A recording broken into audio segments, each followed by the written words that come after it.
ओम नमो भगवते वासुदेवाय नमः। नमस्कार दोस्तों, आज मैं आपको पाप मोचनी एकादशी व्रत की संपूर्ण कथा सुनाऊंगी। अगर आपको कथा अच्छी लगी तो वीडियो को लाइक, सब्सक्राइब और शेयर जरूर कीजिएगा। एक बार प्रेम से बोलो विष्णु भगवान की जय, एकादशी माता की जय।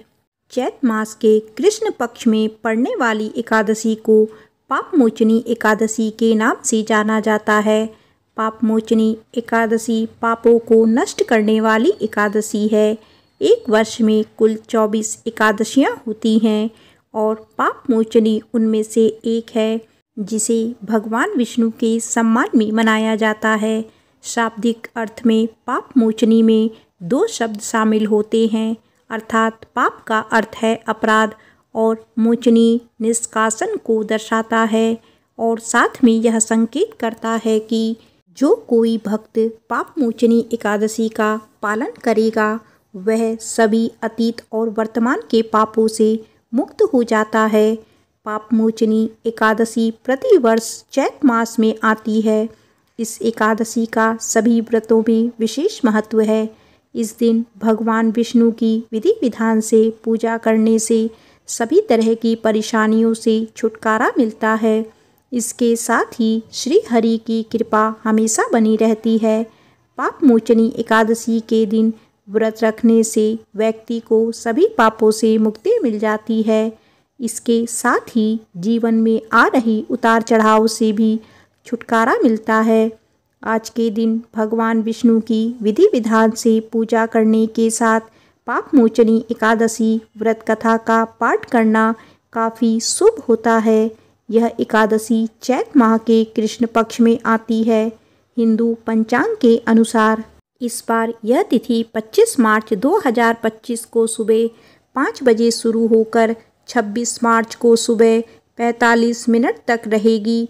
ऐसे में उदया तिथि के अनुसार पाप मोचनी एकादशी का व्रत 25 मार्च को रखा जाएगा।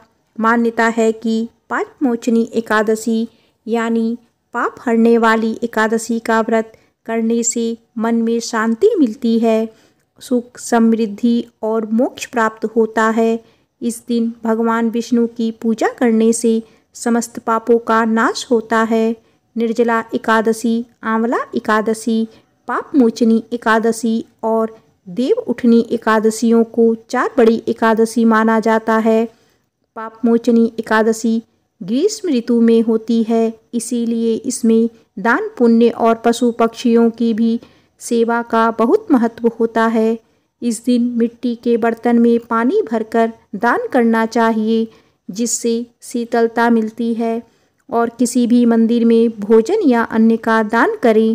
पाप मोचनी एकादशी की महिमा के बारे में स्वयं भगवान कृष्ण ने अर्जुन को बताया था। उन्होंने व्रत की कथा सुनाते हुए कहा, एक बार राजा मानधाता ने लोमस ऋषि से पूछा कि प्रभु बताइए कि मनुष्य जाने अनजाने पाप कर्म करता रहता है, उससे कैसे मुक्त हो सकता है।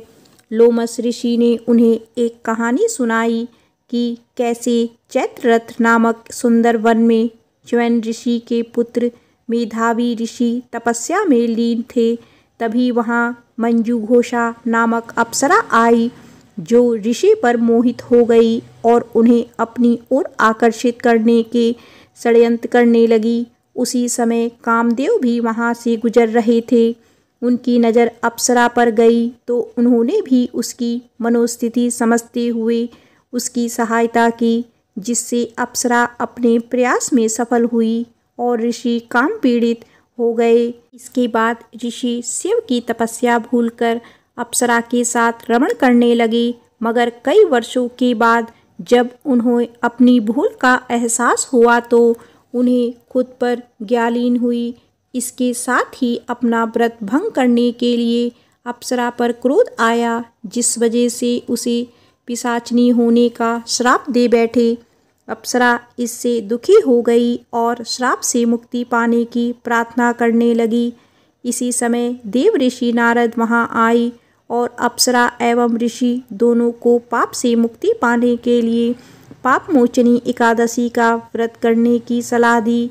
नारद द्वारा बताए गए विधि विधान से दोनों ने पाप मोचनी एकादशी का व्रत किया, जिससे वह पाप मुक्त हो गया और अप्सरा भी पिशाच योनि से मुक्त हुई और अपना सौंदर्य फिर प्राप्त करने के बाद स्वर्ग की ओर प्रस्थान कर गई। आइए अब सुनते हैं पाप मोचनी एकादशी व्रत कथा। प्राचीन समय में चैत्रद्रथ नामक एक वन था, जिसमें अप्सराएं किन्नरों के साथ विहार किया करती थी। वहाँ सदैव वसंत का मौसम रहता था, अर्थात उस जगह सदा नाना प्रकार के पुष्प खिले रहते थे। कभी गंधर्व कन्याएं विहार किया करती थी, कभी देवेंद्र अन्य देवताओं के साथ क्रीड़ा किया करते थे। उसी वन में मेधावी नाम के एक ऋषि भी तपस्या में लीन रहते थे। वे शिव भक्त थे। एक दिन मंजू घोषा नामक एक अप्सरा ने उन्हें को मोहित कर उनकी निकटता का लाभ उठाने की चेष्टा की। इसीलिए वह कुछ दूरी पर बैठ वीणा बजाकर मधुर स्वर में गाने लगी। उसी समय शिव भक्त महर्षि मेधावी को कामदेव भी जीतने का प्रयास करने लगे। कामदेव ने उस सुंदर अप्सरा के भू का धनुष बनाया, कटाक्ष को उनकी प्रत्यक्षा बनाई और उसके नेत्रों को मंजू घोषा अप्सरा का सेनापति बनाया। इस तरह कामदेव अपने शत्रु भक्त को जीतने को तैयार हुआ। उस समय महर्षि मेधावी भी युवावस्था में थे और काफ़ी हष्ट-पुष्ट थे। उन्होंने यज्ञोपवीत तथा दंड धारण कर रखा था। वे दूसरे कामदेव के समान प्रतीत हो रहे थे। उस मुनि को देखकर कामदेव के वश में हुई मंजू घोषा ने धीरे धीरे मधुर वाणी से वीणा पर गायन शुरू किया, तो महर्षि मेधावी भी मंजू घोषा के मधुर गाने पर तथा उसके सौंदर्य पर मोहित हो गए। वह अप्सरा मेधावी मुनि को कामदेव से पीड़ित जानकर उनसे आलिंगन करने लगी। महर्षि मेधावी उसके सौंदर्य पर मोहित होकर शिव रहस्य को भूल गए और काम के वशीभूत होकर उनके साथ रमण करने लगे। काम के वशीभूत होने के कारण मुनि को उस दिन दिन रात का कुछ भी ज्ञान ना रहा और काफ़ी समय तक वे रमण करते रहे। तदुपरांत मंजू घोषा उस मुनि से बोली, हे ऋषिवर, अब मुझे बहुत समय हो गया है, अतः स्वर्ग जाने की आज्ञा दीजिए। अप्सरा की बात सुनकर ऋषि ने कहा, हे मोहिनी, संध्या को तो आई हो, प्रातः काल होने पर चली जाना। ऋषि के ऐसे वचनों को सुनकर अप्सरा उनके साथ रमण करने लगी। इसी प्रकार दोनों ने एक साथ बहुत समय बिताया। मंजू घोषा ने एक दिन ऋषि से कहा, हे विप्र, अब आप मुझे स्वर्ग जाने की आज्ञा दीजिए। मुनि ने इस बार भी वही कहा, हे रूपसी, अभी ज़्यादा समय व्यतीत नहीं हुआ है, कुछ समय और ठहरो। मुनि की बात सुन अप्सरा ने कहा, हे ऋषिवर, आपकी रात तो बहुत लंबी है। आप स्वयं ही सोचिए कि मुझे आपके पास आए कितना समय हो गया है। अब और ज़्यादा समय तक ठहरना उचित है क्या? अप्सरा की बात सुन मुनि को समय का बोध हुआ और वह गंभीरतापूर्वक विचार करने लगे। जब उन्हें समय का ज्ञान हुआ कि उन्हें रमण करते 57 वर्ष बीत चुके हैं, तो उस अप्सरा को वह काल का रूप समझने लगे। इतना ज़्यादा समय भोग विलास में व्यर्थ चला जाने पर उन्हें बड़ा क्रोध आया। अब वे भयंकर क्रोध में जलते हुए उस तपनाश करने वाली अप्सरा की तरह बुटकी तानकर देखने लगे। क्रोध से उनके अधर कांपने लगी और इंद्रियां बेकाबू होने लगी। क्रोध से थरथराते स्वर में मुनि ने उस अप्सरा से कहा, मेरे तप को नष्ट करने वाली दुष्टा, तू महापापिन और बहुत ही दुराचारणी है। तुझ पर धिक्कार है, अब तू मेरी श्राप से पिशाचनी बन जा। मुनि के क्रोध युक्त शाप से वह अप्सरा पिशाचनी बन गई। यह देख वह व्यथित होकर बोली, हे ऋषिवर, अब मुझ पर क्रोध त्याग कर प्रसन्न होइए और कृपया करके बताइए कि इस श्राप का निवारण किस प्रकार होगा।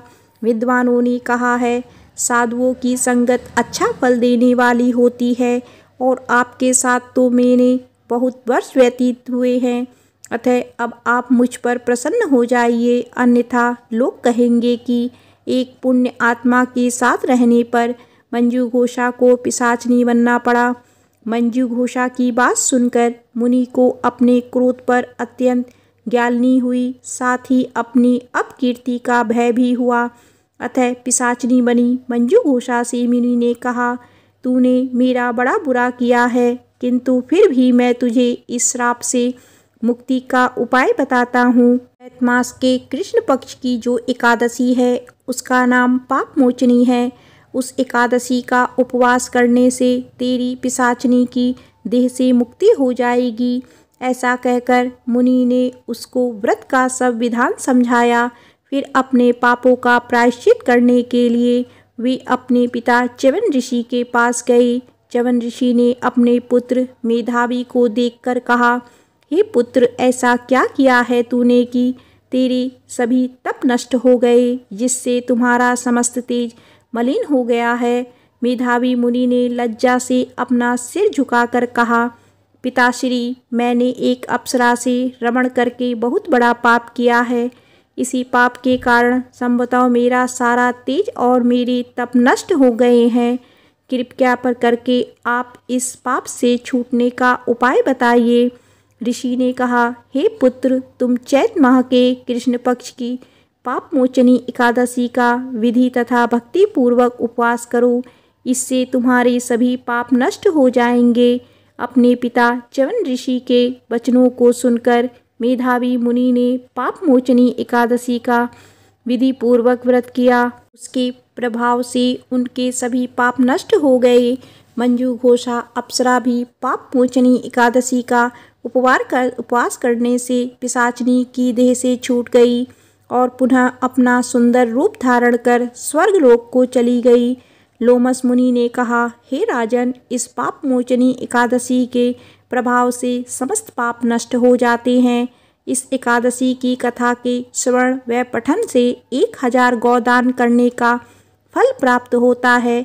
इस उपवास के करने से ब्रह्म हत्या करने वाले, स्वर्ण चुराने वाले, मदपान करने वाले, अगम्यागमन करने वाले आदि भयंकर पाप भी नष्ट हो जाते हैं और अंत में स्वर्गलोक की प्राप्ति होती है। प्रेम से बोलो विष्णु भगवान की जय। आइए अब सुनते हैं एकादशी माता की कथा। एक बार एक राज्य में एक राजा रहा करता था। राजा बहुत ही बुद्धिमान और बलशाली था। राजा सदैव अपनी प्रजा का बहुत अच्छे से ध्यान रखता था। प्रजा भी अपने राजा को बहुत पसंद करती थी। राजा की 2 बेटियां थीं। राजा अपनी दोनों बेटियों से बहुत प्रेम करता था। राजा की छोटी बेटी देखने में बहुत सुंदर और आकर्षण थी और राजा की बड़ी बेटी छोटी बेटी के मुकाबले थोड़ा कम सुंदर थी। राजा की छोटी बेटी ग्यारस माता की पूजा किया करती थी और सभी लोग राजा की छोटी बेटी से बहुत ही प्रेम किया करते थे और बहुत प्रशंसा किया करते थे। राजा भी अपनी छोटी बेटी को बड़ी बेटी से अधिक प्रेम करता था, जिसके कारण राजा की बड़ी बेटी को अपनी छोटी बहन से बहुत नफरत होने लगी थी। राजा की दोनों बेटियां जब बड़ी हो गई तब एक पड़ोस राज्य में रहने वाला राजकुमार राजा की बड़ी बेटी के लिए रिश्ता लेकर आया। लेकिन जैसे ही उस राजकुमार की नज़र राजा की छोटी बेटी पर पड़ी तो वह राजकुमार राजा की छोटी बेटी पर आकर्षण हो गया और उसे पहली ही नज़र में प्रेम कर बैठा। उस राजकुमार ने राजा की बड़ी बेटी के साथ विवाह करने से मना कर दिया और उसने राजा से कहा कि मैं आपकी छोटी बेटी से विवाह करना चाहता हूँ। जिसके बाद राजा की बड़ी बेटी यह देखकर अपनी छोटी बहन से बहुत क्रोधित हो गई और राजा की बड़ी बेटी से अपनी छोटी बहन को अपना सबसे बड़ा दुश्मन मान लिया। राजा की छोटी बेटी ने अपनी छोटी बहन से बदला लेने का निर्णय किया, जिसके लिए उसने अपनी छोटी बहन को जान से मारने का प्लान बनाया। राजा की बड़ी बेटी ने अपनी छोटी बहन को मारने के लिए सबसे पहले एक लड्डू में जहर मिलाकर अपनी छोटी बहन को दे दिया और उसको लड्डू खाने के लिए कहा। लेकिन लड्डू खाने के बाद भी छोटी बहन को कुछ नहीं हुआ। बड़ी बहन यह देखकर बहुत आश्चर्यचकित हो गई, लेकिन बड़ी बहन ने हार नहीं मानी और उसने जब रात में छोटी बहन अपने कमरे में सो रही थी, तब एक मटके में सांप रखकर उसे कमरे में छोड़ दिया, लेकिन सांप भी छोटी बहन का कुछ नहीं कर पाया। जिसके बाद बड़ी बहन ने अपनी छोटी बहन से कहा कि चलो हम लोग कुएं में से पानी भर कर लाते हैं, जिसके लिए वह अपनी छोटी बहन को पानी भरने के बहाने कुएं के पास ले गई और उसने अपनी छोटी बहन को कुएं में धक्का दे दिया, लेकिन छोटी बहन को तब भी कुछ नहीं हुआ, क्योंकि हर बार ग्यारस माता उसकी रक्षा कर रही थी और उधर बड़ी बहन अपने सारे प्रयासों के बाद असफल हो रही थी, जिससे वह बहुत क्रोधित होती जा रही थी। फिर उसने अपनी छोटी बहन के पास जाकर उससे खुद ही पूछा कि मेरी छोटी बहन, तुम मुझको बताओ कि भगवान ने सबकी मृत्यु एक निश्चित समय पर लिखी हुई है और कैसी तुम्हारी मृत्यु होगी, क्या तुम जानती हो? तब छोटी बहन ने अपनी बड़ी बहन को बताया कि हाँ, मैं तो जानती हूँ मेरी मृत्यु कैसे होगी। छोटी बहन से यह बात सुनकर बड़ी बहन मन ही मन बहुत प्रसन्न होने लगी और उसने अपनी छोटी बहन से कहा कि तू मुझे अपनी मृत्यु का राज बताओ। छोटी बहन ने अपनी बड़ी बहन से कहा कि मेरी मृत्यु तो एक तोते में है, जो तोते के गले में एक हार है, उससे मेरी मृत्यु होगी। जब तक कोई भी व्यक्ति तोते को मारकर वह हार अपने गले में पहनेगा तो मैं मूर्छित हो जाऊंगी, और जैसे ही उस हार को अपने गले से उतारेगा तो मैं वापस ही जीवित हो जाऊंगी। अपनी छोटी बहन की मृत्यु का राज जानकर बड़ी बहन बहुत खुश हो गई और उसने अपनी छोटी बहन को मारने के लिए उसके पालतू तोते को ढूंढना शुरू कर दिया। और छोटी बहन को इस बात का आभास हो गया था कि कोई उसकी जान लेना चाहता है, जिसके लिए वह अपने पिताजी के पास गई और उसने अपने पिताजी से कहा कि पिताजी, मेरी मृत्यु के बाद आप मुझे जलाइएगा मत, बल्कि आप मुझे अपनी पुरानी वाली हवेली में एक पलंग पर लिटाकर छोड़ दीजिएगा। अपनी छोटी बहन की यह बात सुनकर राजा बहुत आश्चर्यचकित हो गए। राजा ने अपनी छोटी बहन बेटी से पूछा कि बेटी, तुम ये क्या कह रही हो? जब राजा की छोटी बेटी ने बताया, पिताजी, समय किसी के लिए नहीं रुकता है, कब क्या हो जाए किसी को कुछ पता नहीं है। और फिर राजा ने अपनी छोटी बेटी से कहा कि तुम ऐसी बातें क्यों कर रही हो? 2-3 दिन में तुम्हारा विवाह है। लेकिन छोटी बेटी ने अपने पिताजी को ऐसा करने पर मजबूर कर दिया और उनसे वचन ले लिया। राजा ने भी अपनी छोटी बेटी की बात स्वीकार कर ली और 2-3 दिनों के बाद जब शादी का समय आया, तब राजकुमार बारात लेकर राजा के घर आया। राजकुमार और राजा की छोटी बेटी का विवाह शुरू हो गया। जैसे ही राजा की छोटी बेटी राजकुमार के साथ फेरे लेना शुरू करती है, तो उसकी बड़ी बहन अपनी छोटी बहन के कमरे में जाकर उसके तोते को पकड़ लेती है और उसको जान से मार देती है। तोते के गले में जो हार था उसको अपने गले में धारण कर लेती है। जैसे ही बड़ी बहन उस हार को अपने गले में धारण करती है, तो उधर छोटी बहन 3.5 ही फेरे ले पाती है और वहीं पर बेहोश होकर गिर जाती है। इसके बाद राजा ने बड़े बड़े दर्द हकीमों को बुलवाया और अपनी छोटी बेटी का इलाज करने के लिए कहा। राजा की बात सुनकर वैद्य ने छोटी बेटी को जब जांच की, तो राजा ने बताया कि आपकी छोटी बेटी ना तो जीवित है, ना ही मरी हुई है। यह मैं ऐसा पहली बार देख रहा हूँ। राजा ने वैद्य और हकीम को यह बात बाहर बताने से मना कर दिया और उनको कहा कि अगर तुमने यह बात किसी को बाहर बताई तो हम तुम्हें फांसी दे देंगे। राजा ने अपनी छोटी बेटी को पुराने महल में जाकर एक पलंग में लिटा दिया और वहाँ पर कुछ सैनिक को तैनात कर दिया। वापस अपने महल आ गया। राजा की बड़ी बेटी अपने पिताजी के पास आई और कहने लगी कि पिताजी, अगर यह शादी संपन्न नहीं हुई तो आपकी इज्जत का क्या होगा? आप कहें तो मैं आपकी इज्जत बचाने के लिए राजकुमार से शादी करने के लिए तैयार हूँ। जिसके बाद राजा ने अपनी बड़ी बेटी की बात मान ली और राजा ने बड़ी बेटी को छोटी बेटी के कपड़े पहनाकर मंडप पर भेज दिया।